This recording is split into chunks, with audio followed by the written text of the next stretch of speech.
lulus raharjane skala panggih penganten anut satataning adat widiwitana ingkang maksud lumampah wonten ing tlatah Sekaralas Widodaren nggih. Kanthi menika kepareng nyebar godhong kawis sebar sabar sawetawis karana para kadang ingkang minijiarong krida ngasta kembar mayang maksih kepareng kapundhut fotonipun jinajaran kalian penganten. Kanthi menika kepareng nyebar godhong kawis sabar sawetawis nggih.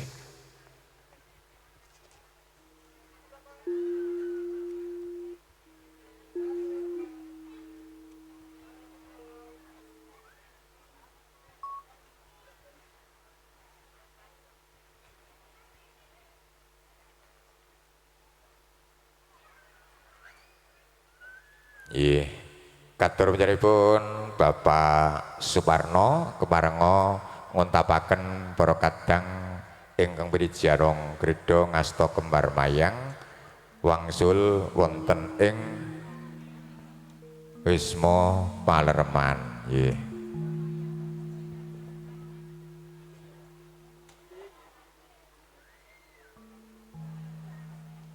Nggih. Monggo sasisih utawa ceweke dhisik cowoke manggon burine. Nah, ceweke ya ceweke ngarep. Nggih, monggo. Nggih.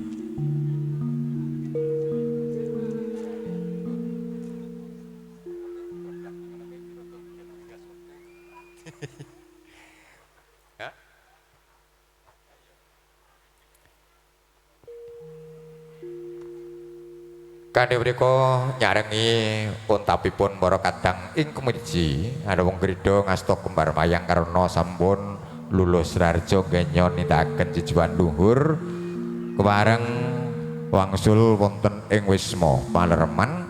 Kanthi menika kepareng kula nglajengaken lumadining adicara salajengipun uninggih hangandi rawuhipun kadang pisan sutresna. Parantine ingkang kepareng hangandi rawuhipun kadang pisan sutresna duninggih panjenenganipun Bapak Subur Sarimpit Garwa.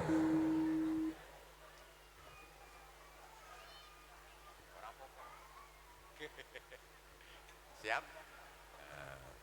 Supisan malih katur panjenenganipun Bapak Subur sekalian Garwa keparenga samakta ing gati sawega diri kepareng hangandi rawuhipun kadang pisan sutresna. Anggenipun hangandi rawuhipun kadang pisan sutresna lamun ta cirandra tansah wilujeng tindake.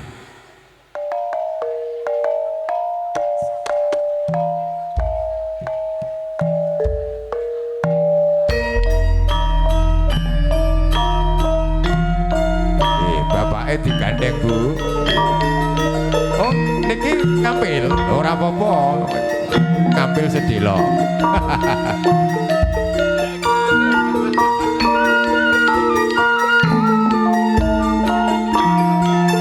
Ayo karo belajar nyinden no.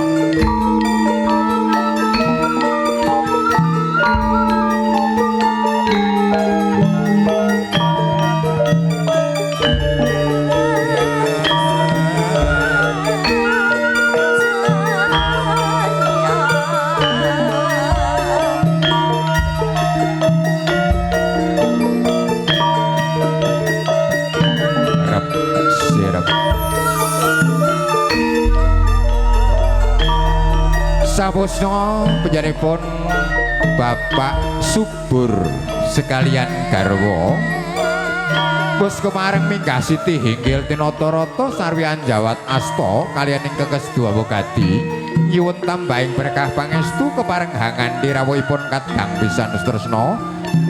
Niki panjenenganipun Bapak Tono sekalian Ibu Lestari ingkang mijil saking tlatah Dusun Sidolaju RT 01 RW 07 Desa Sidolaju Kecamatan Widodaren.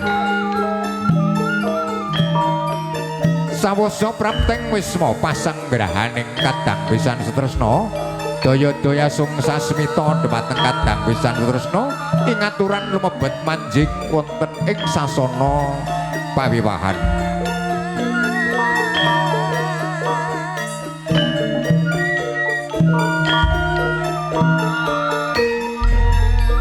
Kawistara kadang pisan tresna niki panjenenganipun Bapa Tana Sarimbit garwa pus kemareng manjing lumebet wonten ing sasana pawiwahan. Assalamualaikum. Waalaikumsalam warahmatullahi wabarakatuh. Wilujeng rawuhipun Bapak Ibu, monggo salaman rumiyin nggih. Nah, sing kagungan dalem kurang grapiak sumanak, kurang gupuh mula ya. Ana tamu ya ora ndang kecak-kecok oleh nyalami. Nggih. Nggih. Monggo-monggo Bapak Ibu keparenga pinarak lenggah wonten ing paleggan ingkang sampun kasamaktaken. Nggih. Wilujeng rawuh saha wilujeng lenggah. Datan kantun janipun Bapak Subur Sarimbit garwa ugi ngaturaken kawulujenganipun rawuhipun kadang pisan tresna kanthi ajawat asta. Nggih. Sedaya dipun salami Pak Subur. Nggih.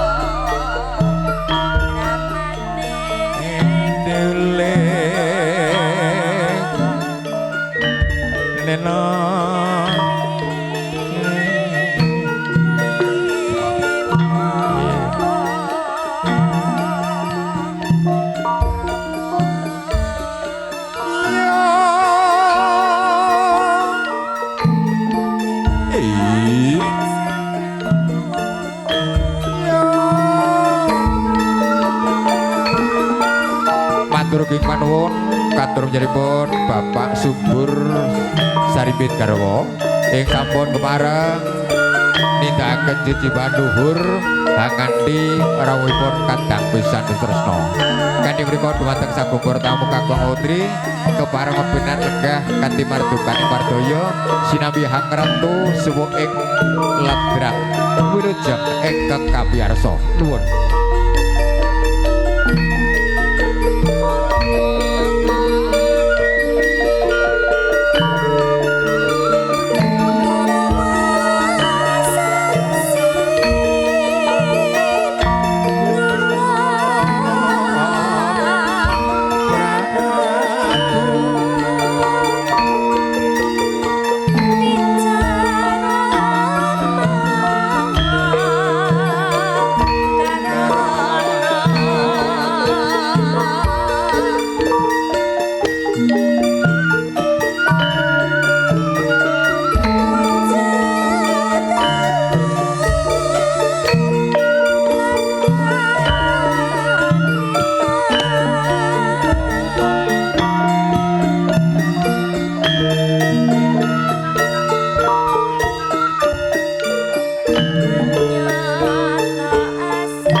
Sagung para tamu kakung sumawra putri ingkang satuhu lir budi senadyan to kadang pisan tresna sampun kepareng rawuh saha pinar lenggah wonten ing sasana renengga parantine saderengipun penganten Sarimbit nindakaken upacara krobongan jangkep kepareng kapurwakan wontenipun waosan ayat-ayat suci Al-Qur'an Nur Karim.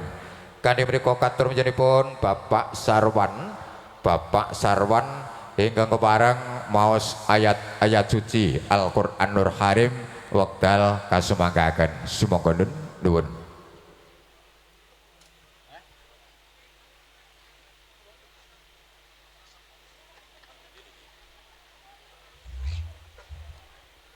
Siap malih katur panjenenganipun Bapak Sarwan ingkang kepareng maos ayat-ayat suci Al-Qur'an Nur Karim sasana swasana kepareng katur. Sumangga nuwun.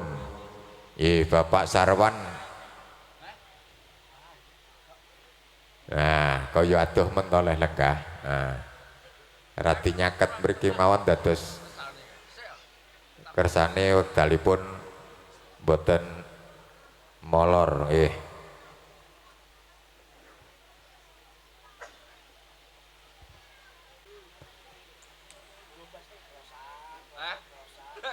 Assalamualaikum warahmatullahi wabarakatuh. A'udzu billahi minasy syaithanir rajim.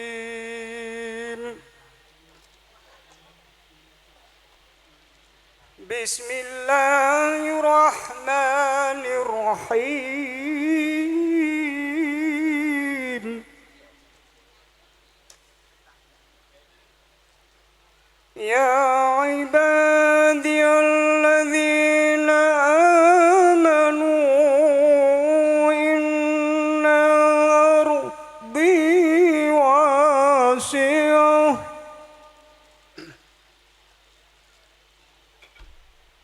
inna ardi wasi'atun fa iyaya fa'budun.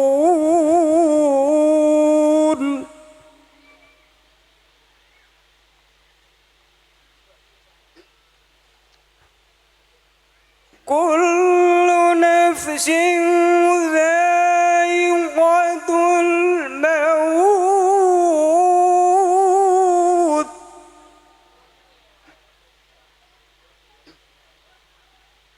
Thumma ilayna turja'un.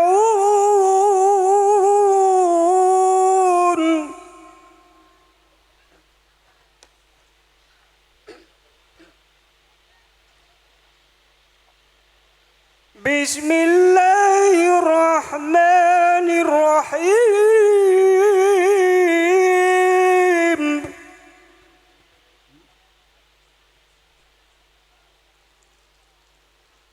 Wa min ayatihi an khalaqa lakum min anfusikum azwajan من أنفسكم أزواجا لتسكنوا إليها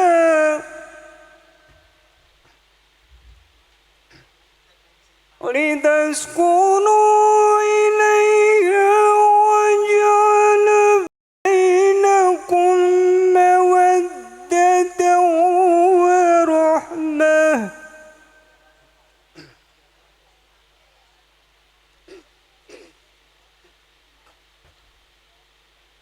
Inna fi dzalika laayatin liqaumin yatafakkarun.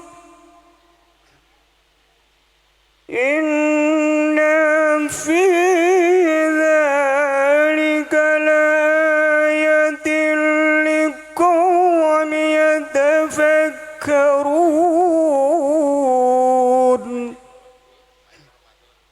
Shadaqallahul azim. Wassalamualaikum warahmatullahi wabarakatuh. Waalaikumsalam warahmatullahi wabarakatuh.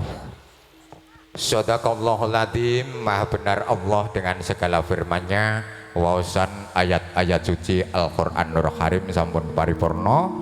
Mugi fadilahipun tansah tumanduk dumateng penganten sarimbit, lumeberipun dumateng sagung para tamu kakung Sumawana Putri. Nggih.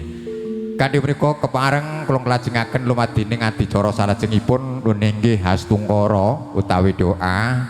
Nggih.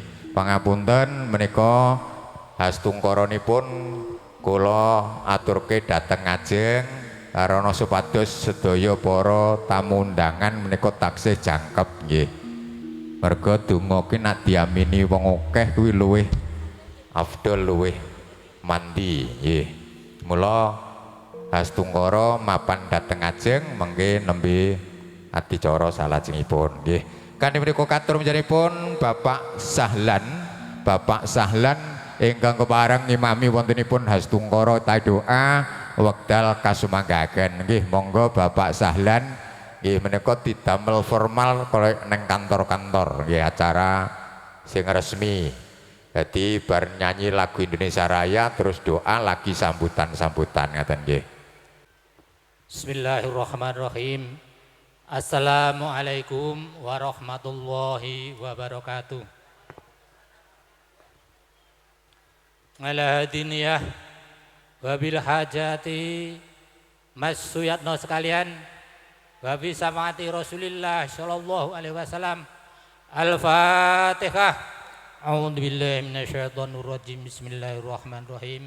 Alhamdulillahi rabbil alamin arrahmanir rahim maliki yaumiddin.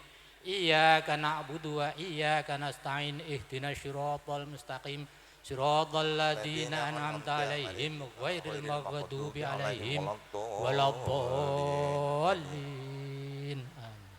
A'udzu billahi minasyaitonir rajim. Bismillahirrahmanirrahim. Allahumma sholli ala sayyidina Muhammad wa ala ali sayyidina Muhammad wa sallim radhiyallahu ta'ala sahabati Rasulillah ajmain walhamdulillahi rabbil alamin. Hamda zakirin hamdan namin hamda yuafi mazidah ya rabbana lakal hamdu hamma yanbaghi li jalikal wal karim adimi sultanik. Allahumma sholli ala sayyidina Muhammad wa ala ali sayyidina Muhammad. Allahumma ighfir lahu wa afihi wa'fu anhu. Allahumma ighfir laha wa afihi wa'fu anha. Allahumma ighfir lahum wa afihi wa'fu anhum. Allahumma inni as'aluka ridhaka wal jannah wa na'udzubika min sakhatika wan nar. Allahumma inni as'aluka ilman nafi'an wa rizqan wasi'an wa shifaan min kulli da'in basaqam bi rahmatika ya arhamar rahimin. Allahumma anta rabbil la ilaha illa anta khalaqtani wa ana 'abduka wa adika wa badika mastadatu. A'udzu bika min syarri ma sana'tu wa abu laka bi ni'matika alayya wa abu dzambika faghfirli fa innallaha la yaghfiru dzunuba illa anta. Allahumma baraka ya barakallahu wa baraka alaika wa jama'a bainakuma fil khair. Allahumma ala bainahuma kama alafta baina adama wa hawa.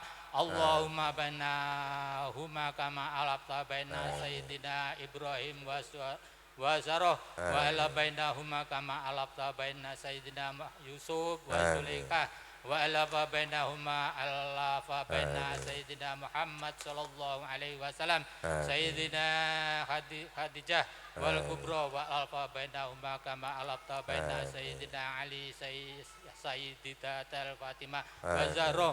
Allahumma ja'al hadal atwa dan atqa dan babarakata maqsuma wa alafa bainahuma alabda wa qadara wa daima wa la taj'al bainahuma firdota wa rada wa khasisa wa fihi ma muhammatal dunya wal akhirah. Rabbana atina fid dunya hasanah wa fil akhirati hasanah wa qina adzabannar wa adkhilna jannata ma'al abrar ya azizu ya ghafar ya rabbal alamin. Sallallahu alaihi sayyidina Muhammadin nabiyil ummi wa barik wa salim. Subhana rabbil izzati amma yasifun wa salamur mursalin walhamdulillahi rabbil alamin. Amin. Mekaten kirang langipun nyuwun pangapunten billahi taufik wal hidayah. Wassalamualaikum warahmatullahi wabarakatuh. Waalaikumsalam warahmatullahi wabarakatuh. Paripurna hastungkara utawi doa ingkang kasarana panjenenganipun Bapak Sahlan kanthi mriku kepareng kula lajengaken lumadhening adicara salajengipun luninggih upacara adat ingkang sinebat upacara krobongan jangkep. Murid boten tumpang suhipun anggenipun mratisaken lumadhening upacara krobongan jangkep ning ya aja kesusu ngenteni gamelan muni dhisik. Katur panjenenganipun Ibu Pangkerga Busana kepareng mratisaken lumadhening upacara krobongan jangkep. Anggenipun nindakaken upacara krobongan jangkep tansah hasesan timreh antuk kamulyaning gesang bebrayan.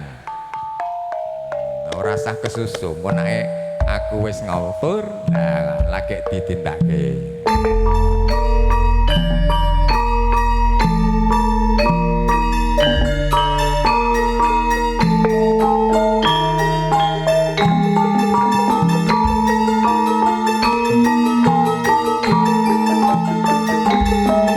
Neno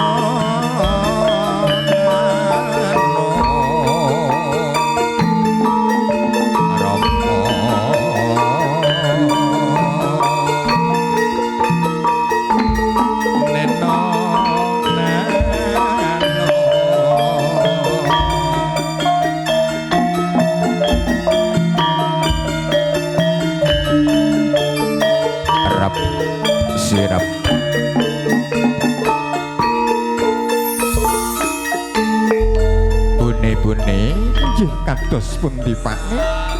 Ayo maragi nindakake upacara timbangan marang putramu sak kloron ya Bune. Monggo Pakne kula dherekaken ya.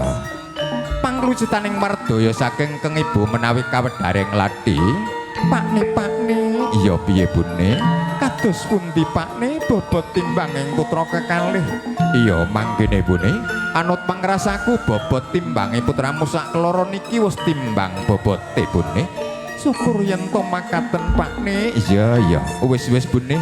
Ayo maragi lenggah meneh ana palenggan sekawit ya Bune. Monggo Pakne kula dherekaken ya.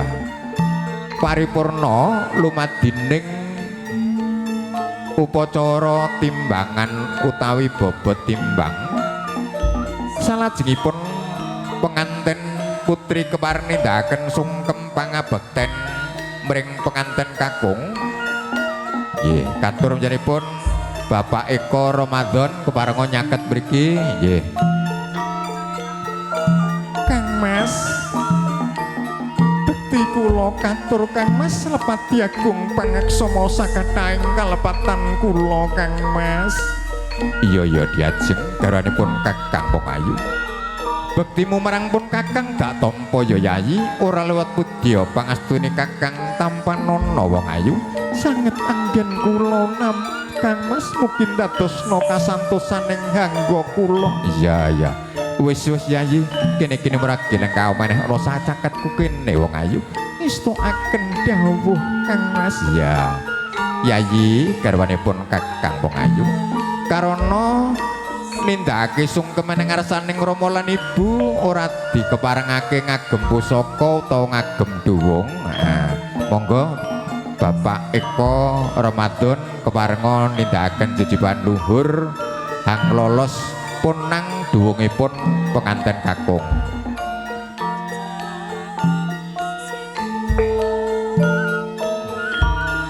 Nggih.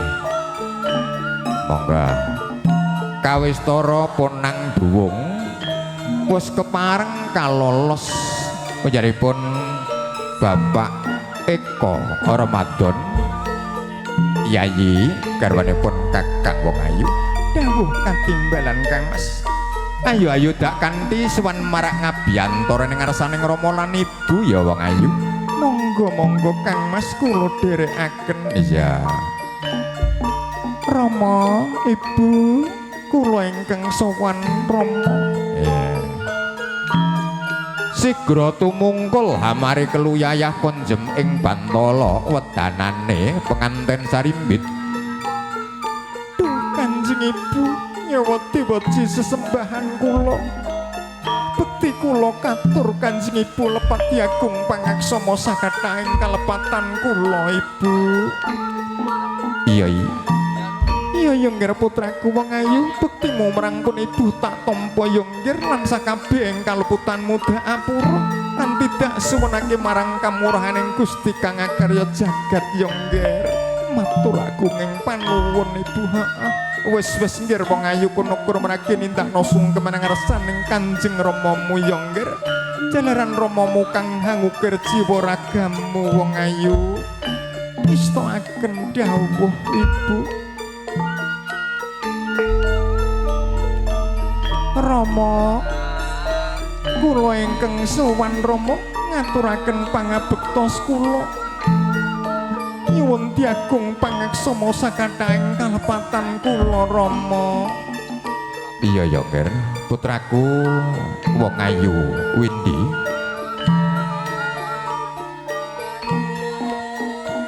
Bektimu marang pun Rama dak tampa ya Ger. Lan sakabehing kaluputan muda apura muga-muga kene romangun bebrayan tansah tinuntun ing reh kautaman Yonggir. Matur agunging panuwun Rama. Wis nggir wong ayu lan sira wong bagus. Kono-kono merage nindakna sungkeman ing ngarsaning Rama lan ibumu kang mijil sangka sida laju Yonggir. Ngestokaken dawuh Rama. Ngestokaken dawuh Rama.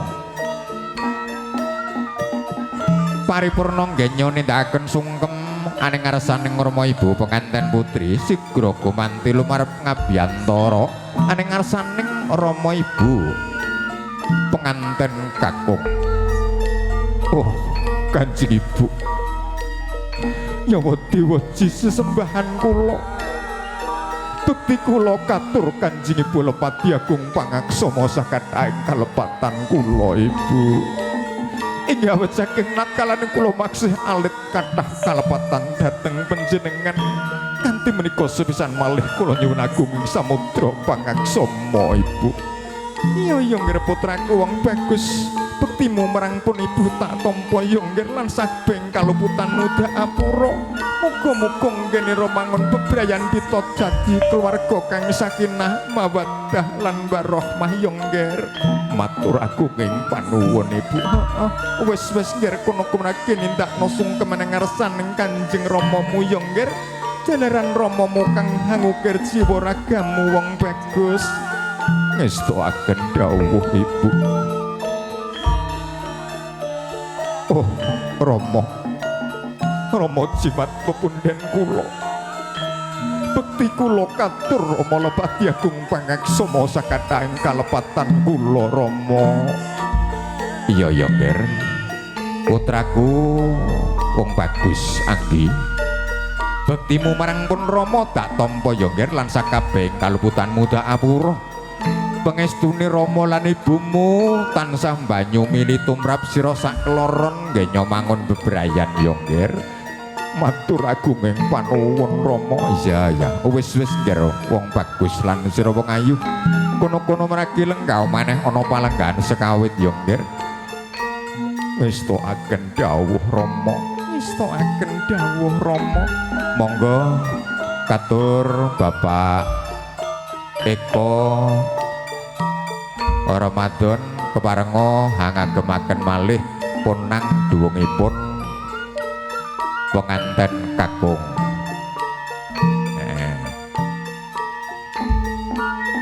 Matur agung panuwun katur panjenenganipun Bapak Eko Ramadan ingkang sampun kepareng nindakaken jejiban luhur hang lolos mewah hangagemaken malih punang duwungipun penganten kakung. Ing mangke saparipurnaning upacara krobongan jangkep kepareng katindakaken wontenipun inggih menika lepas lajang. Lepas lajang kanthi menika katur sedaya para kadang sinoman kakung mewah putri keparenga samakta ing gati sawegong diri kepareng nindakaken utawi ngaturaken ucapan selamat kepada mempelai berdua, yaitu bisa dikatakan ucapan lepas lajang. Sekali lagi dimohon dengan hormat lagi sangat yang akan melaksanakan yaitu acara lepas lajang untuk segera maju ke depan mengingat berjalannya waktu. Untuk itu dimohon kepada yang bertugas atau yang melaksanakan pelaksanaan lepas lajang disilakan.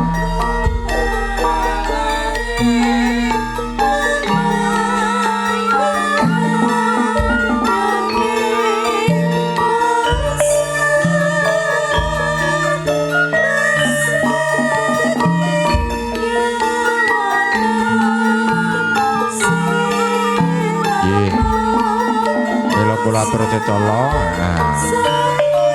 Salajengipun penganten cari pindun inggih nindakaken upacara kacar kucur guna kaya ing pakarti. Kacar kucur guna kaya ing pakarti sing biyen wong liya saiki dadi sedulur nggih. Kacang kawak gudhe kawak sing biyen dudu sanak saiki dadi sanak nggih. Rama Ibu kula nderek titip guna kaya ing pakarti peparingipun Kakang Mas kula nggih. Iya ya, Nger. Rama Ibu tansah nuhuni apa kang dadi panyuwunmu ya, Nger. matur agung ing panupun ibu.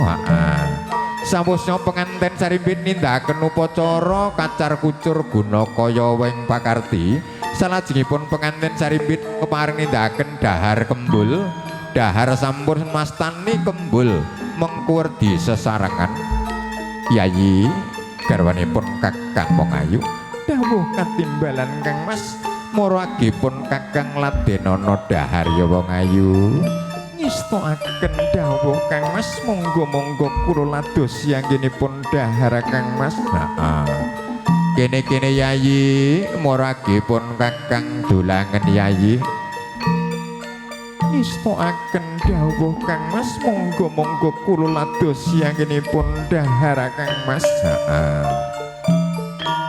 Menapa to ingkang den dahar penganten sarimbit nuninggih boga jenar boga mengkur disekul jenar mengkur di kuning mila sekul kuning ingkang ugi winastan sekul walimah ya sega punar jroning raos sono raos pait getir pedes legi asin lan sak piturutipun mengkupur lampita bilih salebeting gesang bebrayan tansah kathah godha panggodha ridu pangridu parandene menawi kiyat linambaran lair santosaning batos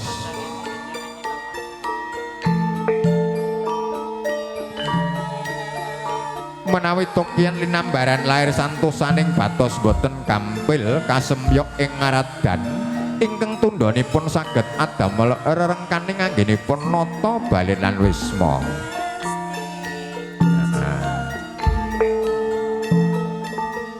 Yayi dawuh katimbalan Kang Mas sampusnyapun Kakang dahar maragi pundhut nunjukane ya Yayi monggo-monggo Kang Mas menika unjukanipun Kang Mas. Tirta wening kang dumadi saking tirtaning klapa ingkang katemben awoh wala utawi awoh sepisanan pangajabing sedya muga-muga penganten sarimbit anggenya mangun bebrayan enggal antuk bupala kencana kang bangkit tata jalma datan liya amujud momongan minangka rerengganing balilan wisma minangka tangsuling katresnan jati. Paripurna lumadining upacara krobongan jangkep kanthi menika katur para kadang ingkang kepareng nindakaken upacara lepas lajang keparenga daya-daya samakta ing gati sawega ing diri karana ginelaking wanci keparenga samakta ing gati sawega ing diri kanthi menika dumateng sagung para tamu kakung putri keparenga pinarenggah kanthi hangrantu suwu ing ladrang santi mulya ingkang kepareng katur nuwun.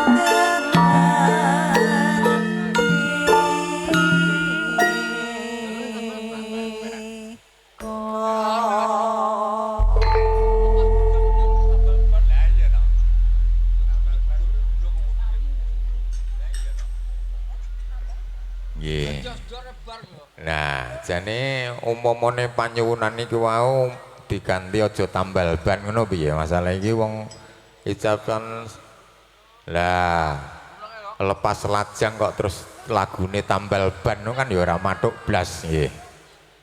Delep? Gugur gunung mau piye ngono do mathuk. Diganti gugur gunung ya, Cok.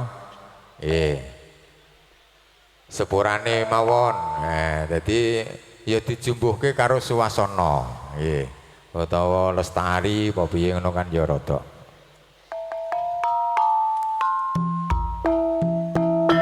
Nggih.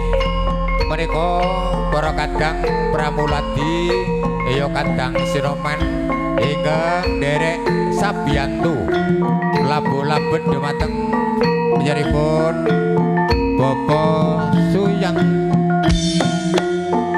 no Saripit Garwa derek Milo Trisno labu-labun anggenipun kagungan kersa menika ngaturaken ucapan selamat kepada mempelai berdua, yaitu ucapan lepas lajang.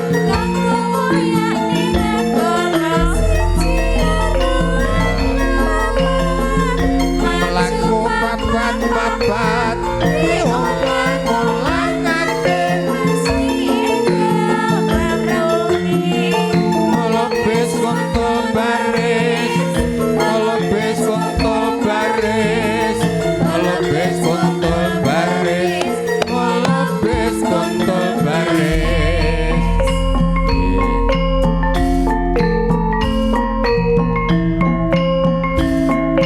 Iya, inilah Bapak Ibu ucapan lepas lajang telah dilaksanakan oleh segenap para pramulati, semua kadang sinoman yang akan membantu kelancaran pelaksanaan resepsi pernikahan pada siang hari ini.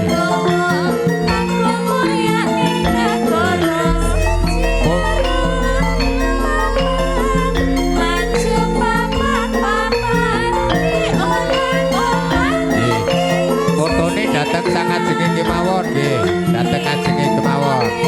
Nggih, baris sing rumangsa dhuwur neng mburi.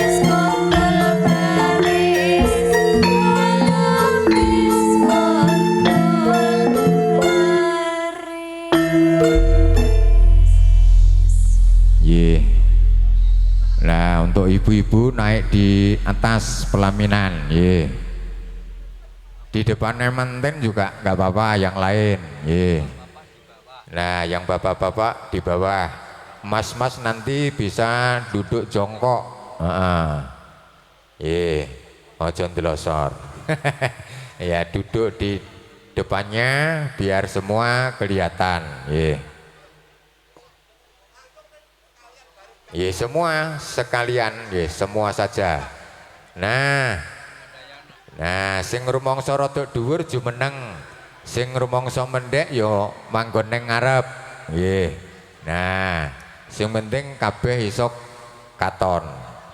Nah, lenggahe karo jengkeng.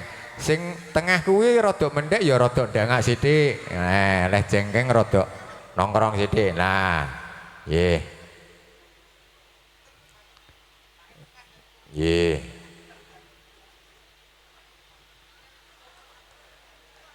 Nah, rodok mendek, ya.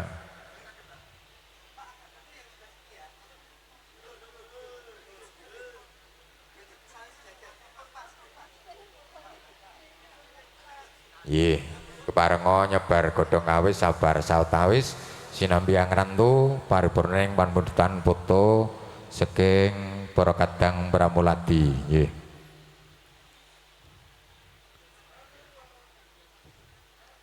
Lan atur cecala katur keluarga saking Sidolaju nggih menika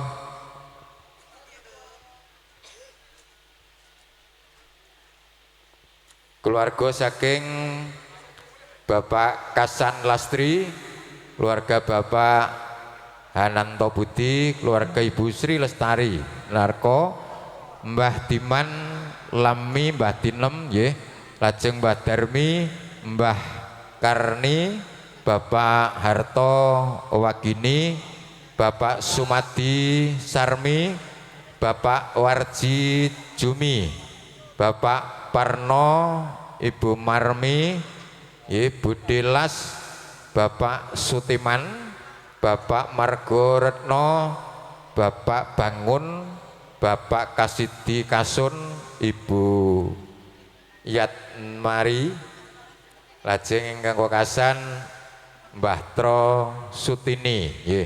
Monggo dumateng Bapak Ibu keluarga saking Sidolaju ingkang sampun kasebat asmanipun keparenga miyat saking palenggahan sekawit kepareng kapundhut fotonipun jinajaran kalian penganten.